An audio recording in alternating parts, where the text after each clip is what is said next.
Hai leaders, jumpa lagi dengan saya Elvi. Pada sesi ini saya akan memberi tips mengenai perubahan organisasi. Ketika startup company yang dimiliki atau dipimpin oleh leaders itu bertumbuh pesat menjadi perusahaan yang maju atau perusahaan yang besar, maka itu sudah saatnya leaders memberi perhatian untuk melakukan perubahan organisasi. Karena apabila terlambat melakukan perubahan organisasi, maka dapat menghambat pertumbuhan pesat yang sedang dinikmati oleh startup yang leaders pimpin atau leaders miliki. Dan hal ini sangat disayangkan. Pada sesi ini saya memberi tips mengenai perubahan organisasi. Kita langsung saja ke presentasi saya.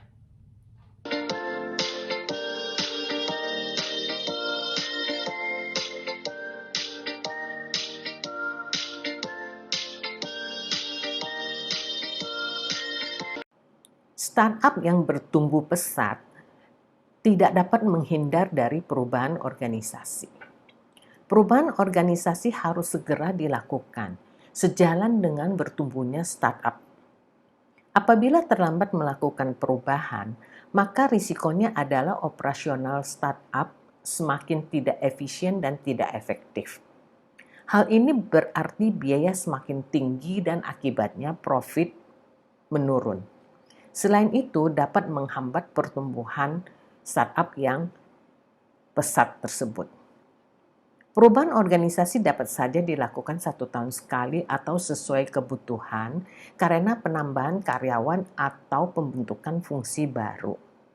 Untuk meningkatkan efisiensi dan efektivitas, startup yang sudah tumbuh menjadi gemuk perlu mempertimbangkan perubahan organisasi secara masif. Perubahan organisasi adalah tindakan yang diambil untuk merubah mayoritas komponen perusahaan. Komponen perusahaan itu apa saja?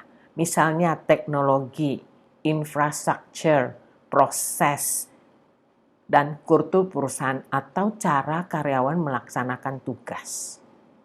Perubahan organisasi tentu saja tidak mudah dan butuh biaya. Selain itu penuh tantangan. Walaupun demikian, leaders harus melakukan perubahan organisasi untuk tetap bertahan atau survive. Apabila gagal melakukan perubahan organisasi, maka dapat menghambat operasional dan menyebabkan biaya operasional menjadi tinggi, berarti tidak efisien. Hal ini dapat saja menyebabkan startup merugi dan terpaksa harus dijual atau merger dengan perusahaan lain. Terdapat 3 tekanan terhadap perubahan organisasi. Yang pertama adalah pertumbuhan startup. Ketika startup sudah semakin bertumbuh, maka tekanan untuk perubahan organisasi itu dapat dirasakan, seperti kekurangan tenaga kerja, kekurangan infrastruktur, sistem kerja terlalu sederhana, dan sebagainya. Yang kedua adalah teknologi informasi. Startup yang semakin bertumbuh dapat merasakan teknologi informasi mempunyai dampak pada operasional, pertumbuhan pasar, implementasi strategi, dan lain-lain.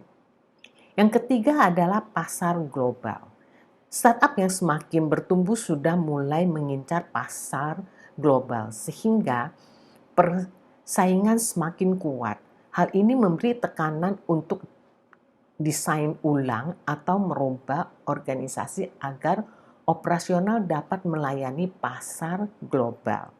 Startup mendapat tekanan untuk merubah kultur, struktur organisasi, dan operasional agar dapat bersaing secara global.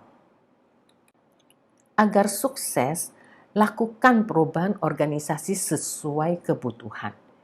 Yang terbaik tentu saja melakukan perubahan organisasi secara menyeluruh. Apabila startup masih berukuran kecil sampai menengah, melakukan perubahan organisasi secara keseluruhan tentu dapat dilakukan, karena risiko tidak terlalu besar dan masih dapat ditangani oleh manajemen internal. Apabila startup sudah mendapat julukan unicorn, bahkan dekakorn atau hektokorn, maka perubahan organisasi secara keseluruhan atau secara masif tidaklah mudah, melainkan sangat riskan. Karena dapat menimbulkan chaos apabila tidak dilakukan oleh orang-orang yang sudah pengalaman atau profesional. Istilah kerennya adalah kita rock the boat. Karena melakukan perubahan organisasi secara masif atau secara keseluruhan berarti menggoncangkan kapal yang sedang berlayar. Melakukan perubahan organisasi secara piecemeal juga tidak terlalu baik karena tidak efisien dan dapat menjadi tidak efektif. Artinya sama saja seperti tidak ada perubahan. Saran saya, lakukan perubahan organisasi sesuai kebutuhan. Apabila perlu, jangan segan-segan menggunakan tenaga ahli atau tenaga konsultan untuk membantu. Ketika melakukan perubahan organisasi, terdapat 6 faktor yang harus dilakukan, yaitu tenaga kerja, tugas, teknologi, desain, strategi, dan kultur. Kita bahas satu persatu. Yang pertama adalah tenaga kerja. Agar perubahan organisasi efektif dan sukses, perhatikan faktor tenaga kerja. Bagaimana personality, sikap, dan persepsi tenaga kerja terhadap startup yang sudah bertumbuh semakin besar. Apa yang dibutuhkan tenaga kerja untuk melaksanakan tugas mereka? Keahlian apa yang dimiliki tenaga kerja dan apakah sudah saatnya mereka diberi training untuk meningkatkan keahlian? Motivasi tenaga kerja seperti apa? Mungkin sudah saatnya leaders memberi motivasi yang lebih intens. Apabila akan menambah karyawan secara masif, maka carilah karyawan yang cocok dengan kultur startup dan memiliki keahlian yang sesuai dengan tugas yang akan diberikan. Yang kedua adalah tugas. Apakah pekerjaan sederhana atau tugasnya sederhana atau kompleks? Pekerjaan yang berulang-ulang dan pekerjaan standar atau unik. Leaders perhatikan semua unsur-unsur tersebut dan pertimbangkan apakah sudah saatnya dilakukan perubahan. Misalnya, apakah pekerjaan yang berulang-ulang dapat dilakukan oleh mesin atau komputer? Penggunaan mesin atau komputer berarti dapat mengurangi human error dan mengurangi waktu pengerjaannya, sehingga tingkat efisiensi dan efektivitas meningkat. Jadi biaya rendah dan berarti profit bertambah. Yang ketiga adalah teknologi. Ketika startup semakin bertumbuh menjadi besar, sudah saatnya leaders berpikir untuk melakukan perubahan proses pekerjaan dengan menggunakan teknologi. Misalnya, proses pembukuan dengan menggunakan program accounting package. Proses pabrik menggunakan mesin dengan teknologi mutakhir yang serba otomatis untuk mempercepat produksi dan meningkatkan efisiensi. Kita ketahui bahwa teknologi juga sering diakui sebagai salah satu metode atau teknik problem solving. Yang berikutnya adalah desain. Pada awal startup berdiri, mungkin leaders belum berpikir bentuk struktur organisasi secara formal seperti apa. Ketika startup semakin besar, maka sudah saatnya leaders desain bentuk struktur organisasi secara formal, termasuk desain sistem komunikasi, sistem pengawasan, tugas, tanggung jawab, dan wewenang. Desain sistem prosedur dan untuk bagian keuangan dan accounting.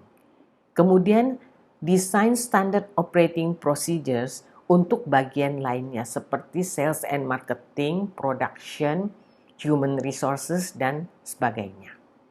Apabila startup sudah bertumbuh besar, sistem prosedur dan standard operating procedures belum disiapkan, maka keputusan sangat bergantung pada leader seorang diri. Sangat one man show. Apabila sang leader berhalangan, maka operasional bisa saja menjadi chaos. Hal ini menghambat pertumbuhan startup yang seharusnya tumbuh lebih cepat lagi. Yang kelima adalah strategi. Strategi penting untuk usaha startup. terutama ketika startup bermaksud go global, sehingga dipaksa untuk bersaing dengan perusahaan global. Leaders mau tidak mau harus mulai menyusun strategi. Kalau menyusun strategi yang sederhana saja, jangan terlalu rumit, yang penting dapat dieksekusi dan bukan hanya di atas kertas saja. Strategi disusun sesuai rencana jangka pendek atau rencana jangka panjang dan goal yang hendak dicapai, termasuk aktivitas untuk mencapai goal tersebut dan rencana alokasi dan penggunaan sumber daya atau resources untuk mencapai goal.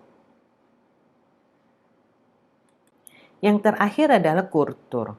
Kultur atau budaya merupakan filosofi startup, milik bersama dan diikuti oleh seluruh anggota tim startup. Kultur mencakup keyakinan, nilai, kepercayaan, norma, ekspektasi, ide, perilaku, dan sikap. Kultur memberi petunjuk secara umum kepada anggota startup untuk menafsirkan peristiwa dan fakta yang terjadi di lingkungan startup. Misalnya, menyediakan produk dan servis terbaik kepada pelanggan. Jadi semua anggota startup melaksanakan tugasnya masing-masing untuk tujuan tersebut. Sehingga kultur perlu dibangun dan share kepada seluruh anggota tim. Leaders, ketika startup yang leaders miliki atau pimpin itu bertumbuh pesat dan menjadi startup yang besar, maka sudah saatnya leaders harus melakukan perubahan organisasi. Karena terlambat melakukan perubahan organisasi, itu operasional menjadi sangat tidak efisien dan juga tidak efektif. Selain itu, biaya menjadi sangat mahal yang akan menyebabkan profit menjadi turun. Selain itu, tentu saja menghambat pertumbuhan pesat yang sedang dinikmati. Kita juga ketahui bahwa terdapat 3 faktor yang menjadi trigger kita harus melakukan perubahan organisasi. Dan ketika melakukan perubahan organisasi, leaders jangan lupa memberi perhatian pada 6 faktor penting yang kita bahas tadi. Saya harap tips perubahan organisasi ini dapat membantu leaders melakukan perubahan organisasi terhadap startup perusahaan yang dimiliki. Apabila leaders mempunyai pertanyaan atau saran, silakan tulis di kolom komen. Terima kasih sudah mendengarkan saya dan jangan lupa like dan subscribe. Sampai jumpa lagi pada sesi yang lain. Bye-bye.